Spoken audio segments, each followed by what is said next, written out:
Buen día, el día de hoy les vamos a hablar sobre la macroeconomía y el grupo está conformado por Johann Steven Marta Rodríguez, Ingrid Lorena Rodríguez Carreño y Lady Xiomara Sepúlveda Coy. Para este caso hablaremos sobre la macroeconomía y nos enfocaremos en esta, el cual estudia la conducta de la economía como un todo. Antes, cuando nos referíamos a microeconomía, lo estudiábamos de una forma más individual, en el caso de los precios, las cantidades, el mercado de forma individual. Ahora es como un todo. Para el nacimiento de la macroeconomía se dio en el siglo XX gracias a John Maynard Keynes, quien desarrolló la teoría que ayudó a explicar las fuerzas que producían las fluctuaciones económicas. Cuando me refiero a fluctuaciones, son un conjunto de constantes cambios en los precios y debido a la gran depresión que para los años 30 estaba pasando Estados Unidos, pues decidió desarrollar esta teoría. Cuando me refiero a depresión, debo aclarar primero un concepto que es recesión, el cual se refiere a un periodo de descenso en los precios bastante significativo en la producción, en los ingresos y en los empleos de un país durante unos meses. Cuando me refiero a depresión es lo mismo que recesión, solamente que ese descenso de precios se prolonga por más tiempo, dura bastantes años. Entonces Estados Unidos para esos años estaba pasando por una gran depresión que permitió que Keynes desarrollara dicha teoría. Debido a que antes los economistas aceptaban estas fluctuaciones, pero Keynes decidió estudiarlas y estudiar el por qué se daban. Bueno, para el caso del primer punto nos piden un breve resumen de los principales agregados macroeconómicos, los cuales son estudios que permiten medir y comparar la actividad económica. Entre ellos se encuentra el Producto Interno Bruto o PIB, la inflación, la tasa de desempleo, el índice de precios al consumidor o IPC. Bueno, para el primero, en el caso del Producto Interno Bruto, mide el valor de los bienes y los servicios que se producen en un país durante un año. Todo lo que se produce, como los autos, los materiales para construir un edificio, lo que se cobran, lo que cobra un trabajador, un estilista, un abogado, las empresas, chefs, absolutamente todo.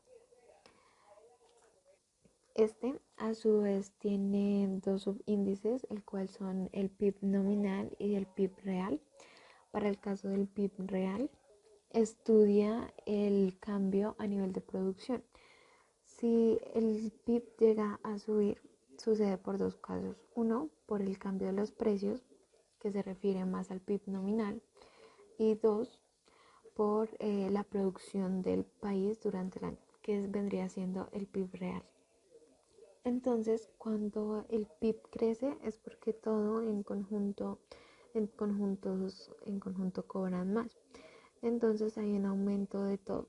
Se necesitan más productos, más empleados, más demanda. Y en el caso de que el PIB baje, pues ocurre lo contrario. Hay desempleo, bueno, entre otros. Como lo mencioné hace un momento, la inflación es el incremento sostenido y generalizado del nivel de los precios de todos los bienes y todos los servicios producidos. En el caso de que suban los precios por un solo día, no se considera como inflación. O también si solo sube el precio de un solo bien, como puede ser un carro, la ropa, entonces tampoco se consideraría como inflación. Tienen que subir todos los bienes, todos los productos durante un tiempo prolongado. De terceras está la tasa de desempleo, que refleja el estado del ciclo de negocios Entonces también se podría ver como la relación entre las personas que están buscando trabajo y las personas que están trabajando. Y finalmente, para el índice de precios al consumidor o IPC, mide la variación de los precios de bienes y de servicios en un lugar y en un tiempo específico a productos específicos, como lo podría ser la canasta familiar, también el calzado, la ropa, y se realiza un seguimiento entre 3 meses a un año, de un conjunto de productos, no un total del mercado, como sucede en el PIB, que es de toda la producción del país, sino a un conjunto de productos específicos. Bueno, ahora hablaré sobre los grandes objetivos de la macroeconomía, las cuales son tres principales: producción, empleo y estabilidad de precios. Para el caso de producción, desean proveer los bienes y los servicios que el país necesita. Si mejoran la producción, a su vez van a mejorar la calidad de vida del país. Y para ello tienen como medidor, como instrumento de medición, el PIB. Entonces, pues se desea que aumente generalmente en un 2% o más, para así producir más y por ende satisfacer más necesidades del país. Y con base al PIB se define si el país generó o no un incremento económico, realizando una comparación con los porcentajes de los años anteriores. Para el caso del segundo objetivo, el empleo, tanto los empleados como los desempleados afectan de forma directa, aunque individual también, a la economía del país. Por ende, si hay más empleados, a su vez hay más producción, mayor economía. Lo ideal sería que no existiera un porcentaje de desempleo, pero llevándolo más a la vida real, lo ideal es que no supere el 4%. Y para medir esto tienen la tasa de desempleo. Y finalmente, la estabilidad de precios. Se desea que la tasa de inflación sea baja o estable, o que de un año al otro no exista una gran variación en los precios, porque podría generar grandes pérdidas económicas. Y si se genera gran fluctuación, pasaría lo de la depresión y afectaría gravemente al país económicamente. Como indicador de medida, para este caso utilizan el IPC. Lo ideal también sería que no se generara un aumento mayor al 3%. Para el siguiente punto nos piden que calculemos con los datos que nos provee el libro, calcular, bueno, la tasa de inflación en el inciso A, la tasa de inflación de 1981 y 2007. Para esto se desarrolló el siguiente procedimiento. En el caso de 1981 tiene una inflación del 90.9 y para el 2007 de 207.3. Bueno, pues el 207.3 le restamos el de 1981 y esto lo dividimos en el resultado de 1981 y lo multiplicamos por 100, dándonos una tasa de inflación del 128%. Para el inciso B nos piden la tasa de crecimiento del PIB real en 1982 y 1984. Se desarrolla el mismo procedimiento, solo que ahora con los valores del PIB, y esto nos da un 12%, una tasa de crecimiento del PIB del 12%. Para el caso del inciso C, nos piden la tasa promedio de inflación de 1970 a 1980 y del 2000 al 2007. Bueno, esto lo calculamos por medio de la siguiente ecuación, la cual nos la provee también el libro.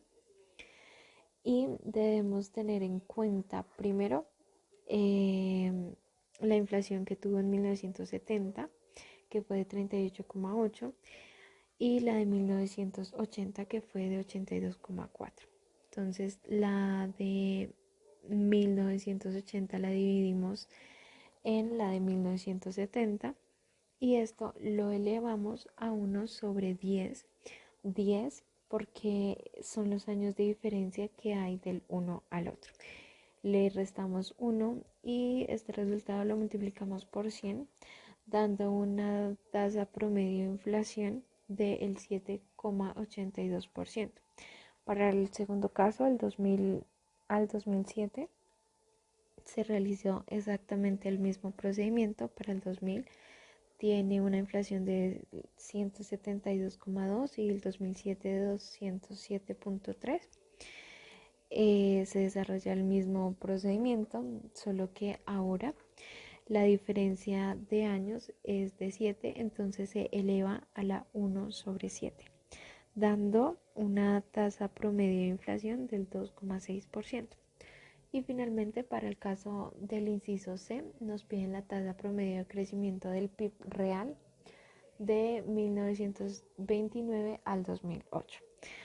Se desarrolló exactamente el mismo procedimiento. Para 1929 tenía un PIB de 865,2 y para el caso del 2008 de 11.666. Y tener en cuenta que la diferencia entre estos dos años es de 79. Entonces se eleva en 1 sobre 79, dándonos un porcentaje de 3,34, que sería la tasa promedio de crecimiento del PIB para estos años específicos.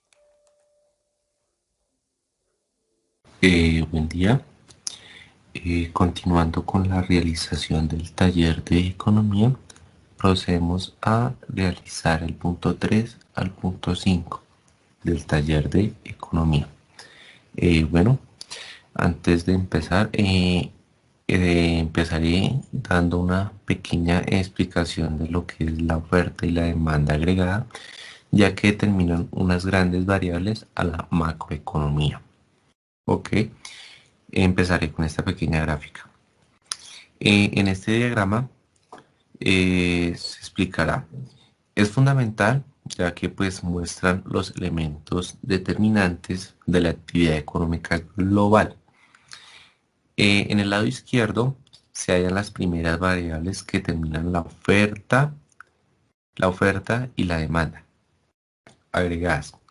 Estas incluyen varias variables de política como la política fiscal y monetaria, junto con el capital y el trabajo.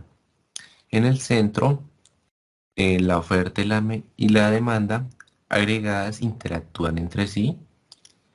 Los resultados fundamentales que se muestran a este lado, a la derecha,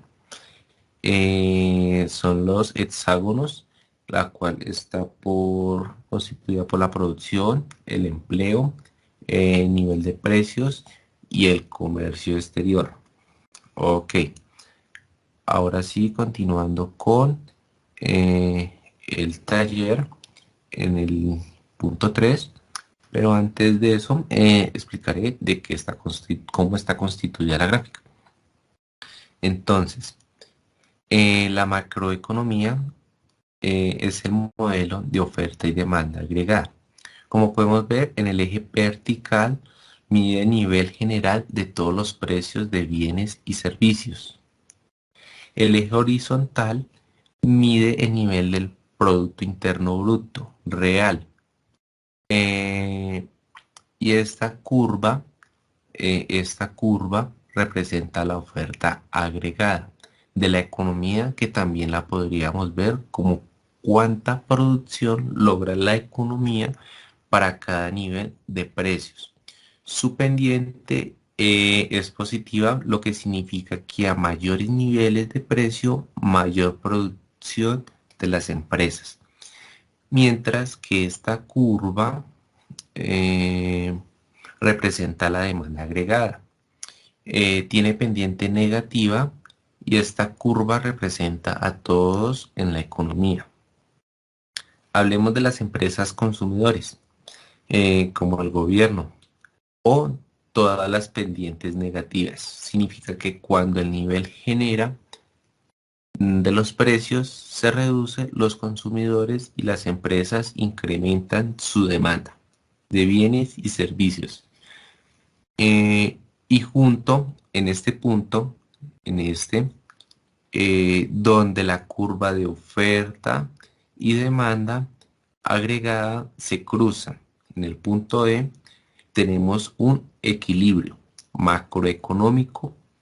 Un equilibrio macroeconómico es una combinación de precio y cantidad, donde la demanda agregada del conjunto de los agentes económicos de una economía va a ser igual al total de la producción de esa misma economía.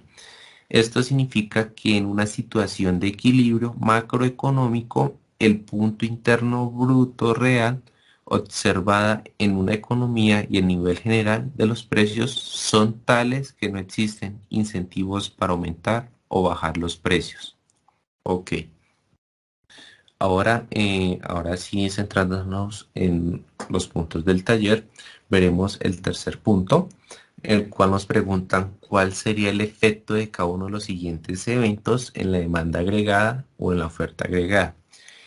Siempre bajo el presupuesto de que todos los demás se mantienen constantes.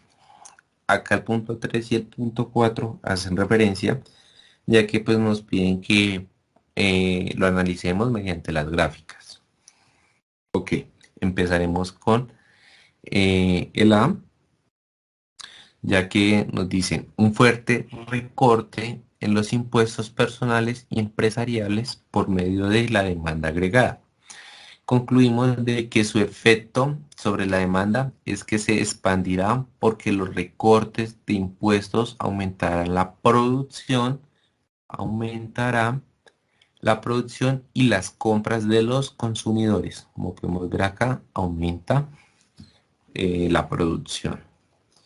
Acá en el inciso B nos dice un acuerdo de reducción de armas que disminuye el gasto de defensa en demanda agregada. Todos los fondos utilizados para este propósito se reducirán para el gasto público y el superávit se puede utilizar para otros sectores con menos recursos. Como podemos ver acá en la gráfica, lo que dice es que reducirán, lo cual bajará los precios. Como podemos ver acá en la gráfica, se reduce la demanda agregada. Ok. Continuando con el inciso C, nos dice un incremento en la producción potencial por medio de la oferta agregada. Debido a este acuerdo puede ocurrir lo contrario de la oferta, ya que provocará una caída del precio del mercado, lo que provocará un exceso de oferta. O podemos ver una caída del mercado, lo que provocará un exceso de oferta.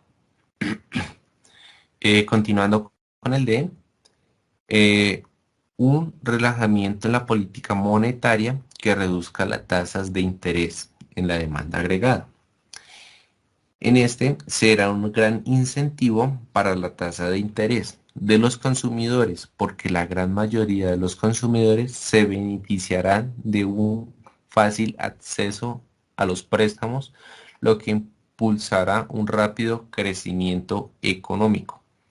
Como podemos ver, presentará un crecimiento a la demanda agregada. Ok. Continuando con el punto 5 del taller, nos proponen que eh, nos enfoquemos en un formulador de la política económica, la cual la economía se halla en equilibrio, con el precio igual a 100 y el producto igual a 3000, lo que iguala al Producto Interno Bruto potencial. Se rechaza hacer los ajustes por la inflación. Esto nos dice que se quiere mantener los precios absolutamente estables, igual a 100, que no importa lo que suceda con la producción, se pide que usar las políticas fiscales y monetarias para afectar la demanda agregada, pero no se puede afectar la oferta agregada en el corto plazo. ¿Cómo se reaccionaría a esto? Eh, Nos podríamos ir por una baja productividad que reduce la producción potencial. Esto quiere decir que se sacrificaría la producción ya que no se moverá el precio del producto si aumentara sus costos de producción, haciendo que la cantidad disponible en el mercado disminuya o la calidad del mismo, lo cual afectará la demanda. Ok, bueno, esto sería todo. Gracias. Bueno, a continuación para solucionar la pregunta 6, la cual nos dice, en 1981 a 1983 el gobierno de Reagan aplicó una política fiscal que redujo los impuestos y elevó el gasto gubernamental. Entonces, para solucionar el inciso A, el cual nos dice, explique por qué esta política tendería a incrementar la demanda agregada, más un impacto sobre la producción y los precios, suponiendo solo un desplazamiento de la DEA. Entonces, debido a que la demanda agregada se refiere a la cantidad total que los diferentes sectores de una economía están dispuestos a gastar en un periodo dado y en un determinado nivel de precios.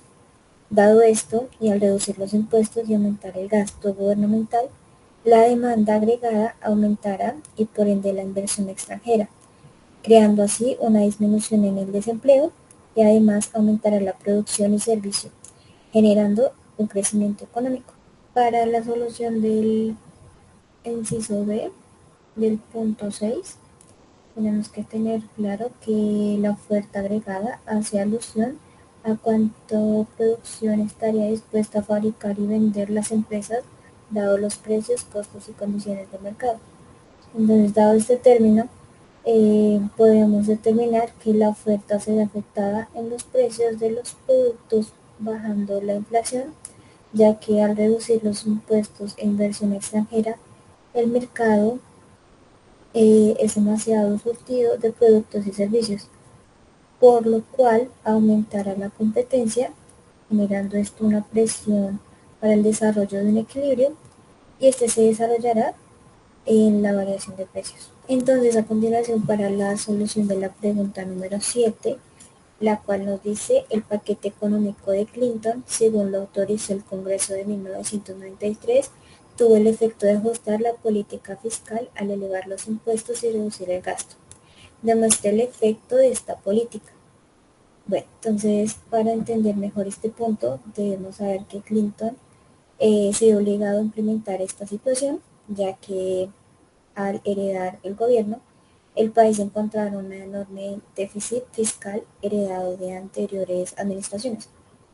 Bueno, dado este caso, tenemos que entender también qué es una política monetaria. Entonces, como lo podemos ver aquí, la política monetaria es la disciplina de la política económica que controla los factores monetarios para garantizar la estabilidad de los precios y el crecimiento económico.